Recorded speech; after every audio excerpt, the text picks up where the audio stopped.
खबर बताते हैं, जहां मुर्गा महादेव स्टेशन पर मालगाड़ी बेपटरी हो गई है। मालगाड़ी के कई डिब्बे बेपटरी हो गए हैं। कई ट्रेनों का आवागमन ठप हो गया है। चकधरपुर से भेजी गई है क्रेन और एक ट्रैक को क्लियर करने का प्रयास किया जा रहा है। ये तस्वीरें आपके टीवी स्क्रीन पर घटनास्थल की दिखा रहे हैं, जहां देखिए मालगाड़ी जो है वो बेपटरी हो गई। कई डिब्बे वहां पर बेपटरी हो गए हैं। कई डिब्बे बेपटरी होकर साइड में दिख रहे होंगे आपको, और कई ट्रेनों का आवागमन फिलहाल ठप हो गया है। इस ट्रैक से कई ट्रेन गुजरती थी, लेकिन फिलहाल इस घटना के बाद से आवागमन ठप हो गया है और चकधरपुर से क्रेन भेजी गई है और ट्रैक को क्लियर करने का कोशिश किया जा रहा है। न्यूज 18 संवाददाता रुपेश प्रधान अधिक जानकारी के साथ जुड़ गए। रुपेश, क्या अपडेट मिल पा रहा है? क्या ट्रैक क्लियर हो गया?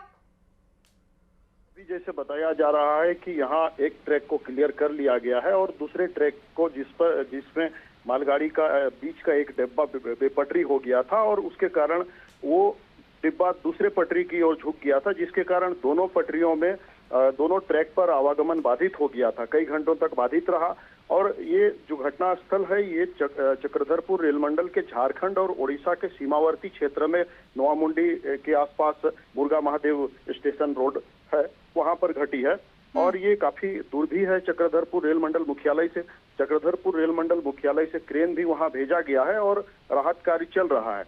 और उस रूट की जो भी ट्रेनें आती है, चाईबासा से उड़ीसा की ओर जो ट्रेनें जाती है, वो बाधित हो कई घंटे रही और फिलहाल वहां पर राहत कार्य जारी है। जी रुपेश, क्या अभी भी ट्रेनों को रोका गया है या परिचालन शुरू कर दिया गया है?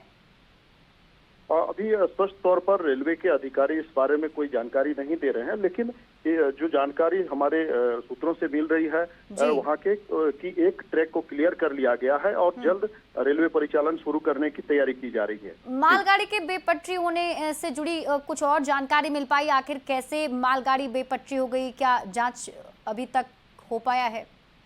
और देखिए, इस बारे में जो वजह है ये तो अभी सामने आई नहीं है, लेकिन जैसा कि बताया जा रहा है कि ओडिशा के देवझर से केवंझर की ओर ये ट्रेन जा रही थी और मालगाड़ी में कोयला या आयरन और लदा हुआ था और बीच का एक डिब्बा बेपटरी होकर दूसरे ट्रैक की ओर झुक गया, जिसके कारण ठीक है रुपेश, आप इस खबर पर नजर बनाकर रखिए। शुक्रिया इस अपडेट के लिए।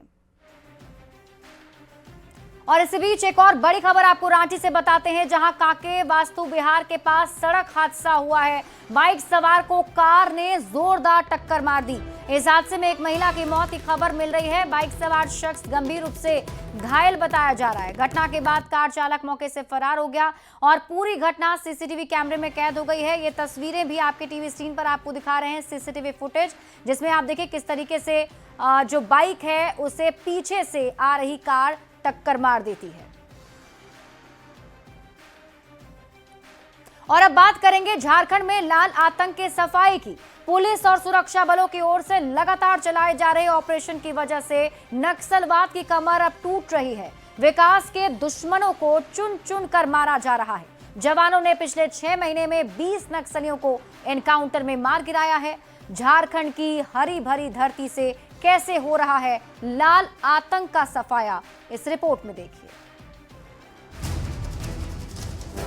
झारखंड में नक्सलवाद अब आखिरी सांसें गिन रहा है। देश के दूसरे नक्सल प्रभावित राज्यों की तरह झारखंड की हरी भरी धरती पर भी लाल आतंक के सफाए का आखिरी अध्याय लिखा जा रहा है। झारखंड पुलिस और सुरक्षा बलों की टीम एक्शन मोड में है। विकास के दुश्मनों को हथियार डालने का मौका दिया जा रहा है और जो नक्सली सरेंडर नहीं कर रहे उन्हें गोली का जवाब गोली से दिया जा रहा है। मन बना लिए कि हथियार की लड़ाई लड़ना ही है सरकार से, पुलिस से, तो उनका हासिल तो वही होगा। और हम लोग करीब 20-22 नक्सलियों को मार चुके हैं पिछले 6 महीना में, तो और 12-15 बढ़िया एनकाउंटर हमारे हो चुके हैं। इसके बाद खूब से सरेंडर किए हैं। पिछले 6 महीने में 20 नक्सलियों को सुरक्षा बलों की टीम ने एनकाउंटर में ढेर कर दिया।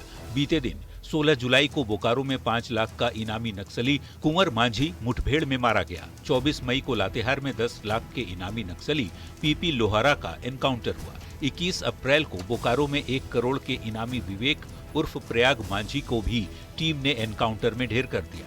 इसी दिन 10 लाख के इनामी नक्सली साहेब राम मांझी का भी एनकाउंटर हुआ और नक्सली अरविंद यादव सहित 8 नक्सलियों को मुठभेड़ में मार गिराया गया। एक सीसी मेंबर भी है, उसका छोटा टीम उधर मूवमेंट अभी करता है। लगभग उस क्षेत्र में खत्म ही हो गया है। जो छोटा बचा हुआ टीम है उसको हम लोग टारगेट कर रहे हैं। साल 2025 की शुरुआत से ही सीआरपीएफ और कोबरा बटालियन की टीम ने ताबड़तोड़ कार्रवाई से ये साफ कर दिया था कि या तो सरेंडर करो या फिर गोली खाओ। जनवरी की शुरुआत में ही बोकारो में 4 नक्सलियों का एनकाउंटर हुआ। 21 जनवरी को एरिया कमांडर शांति देवी और मनोज टुडू को मार गिराया गया। इसी दिन 15 लाख के इनामी नक्सली रणविजय महतो उर्फ रंजन को भी दबोचा। 29 जनवरी को चाईबासा में विनय गंझू उर्फ संजय गंझू और हेमती मांझी भी मुठभेड़ में मारे गए। 14 जनवरी को 2 लाख के इनामी पीएलएफआई के एरिया कमांडर कृष्णा यादव की गिरफ्तारी हुई और 11 जनवरी को रांची में टीपीसी के एरिया कमांडर सुनील मुंडा उर्फ भरत को भी धर दबोचा।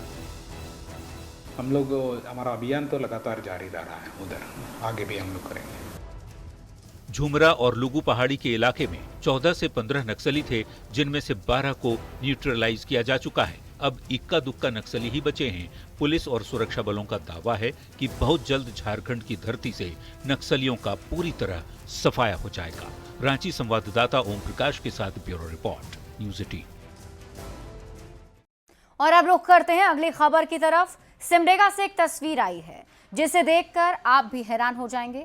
इस रिपोर्ट में हम आपको दिखाएंगे कैसे स्कूली बच्चे जान जोखिम में डालकर पढ़ने को मजबूर हैं।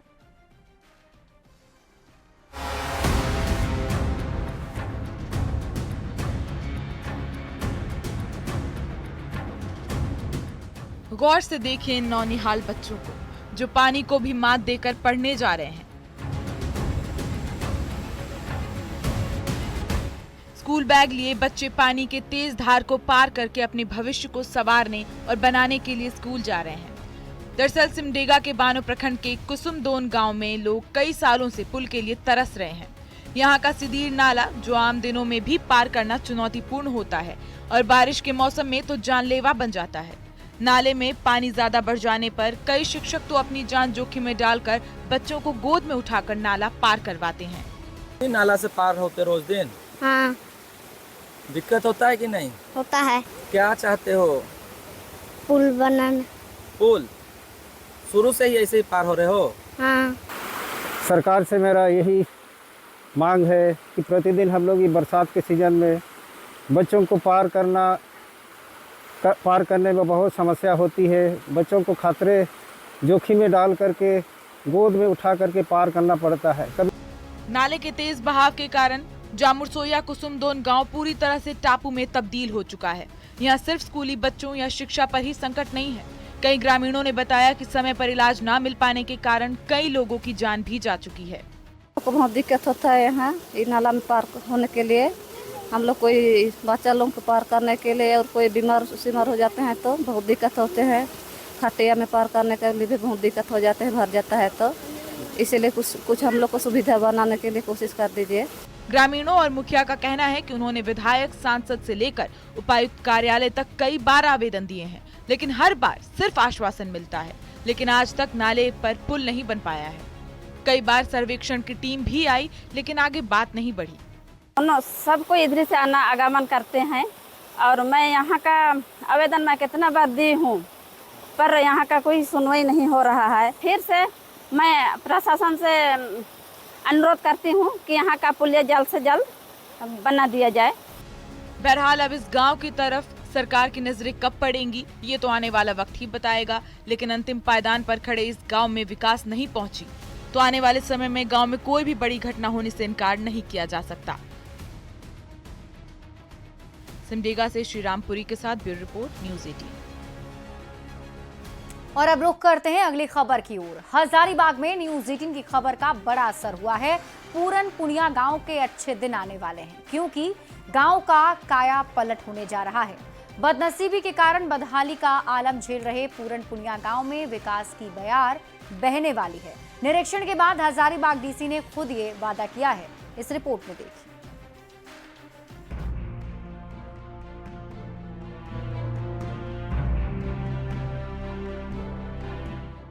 उबड़ खाबड़ रास्ते, जर्जर स्कूल भवन और चारों तरफ घने जंगलों से घिरा ये इलाका हजारीबाग का पूरन पनिया गांव है।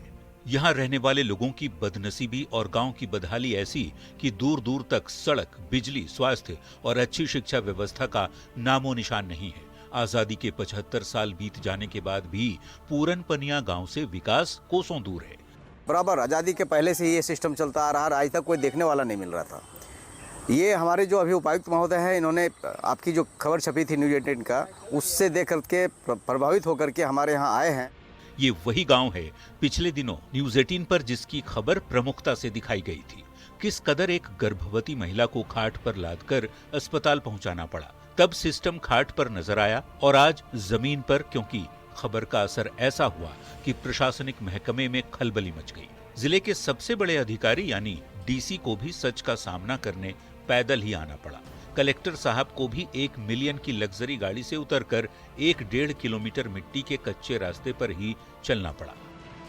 यहाँ की जो समस्याएं हैं उससे अवगत हुए हैं। बहुत जल्द जो है हम लोग एक एक्सपर्ट टीम को यहाँ पे भेजेंगे ताकि यहाँ की जो लैंडस्केपिंग की जो डिफिकल्टीज है उसके अनुरूप जो है हम लोग एस्टिमेट बना सके। ये न्यूज़ 18 की खबर का ही असर है, वरना न जाने आला कमान और हाई कमान की नजर पूरन पनिया गांव पर किस सदी में पड़ती, क्योंकि 7.5 दशक तो विकास के इंतजार में ही निकल गए। इस गांव में कोई अपनी बेटी की शादी भी नहीं करता। बरसात में लोग शहर नहीं जा पाते। शाम ढलने के बाद जिंदगी गांव की चौहदी में कैद ही हो जाती है। पर अब इनके दिन फिरने वाले हैं, क्योंकि अच्छे दिन आने वाले हैं। निर्माण की बात कही, साथ ही उन्होंने जो सड़क की समस्या है इस पर गंभीरता लेते हुए उन्होंने तुरंत ही हजारीबाग के जो डीएफओ है उनसे समन्वय स्थापित कर सड़क निर्माण में जो है वो गति लाने की बात कही है। सड़क बन जाने से सफर आसान होगा, स्कूल दुरुस्त होने से अच्छी शिक्षा व्यवस्था और अस्पताल बनने से बेहतर इलाज। पूरन पनिया गांव का अब काया पलट होने वाला है।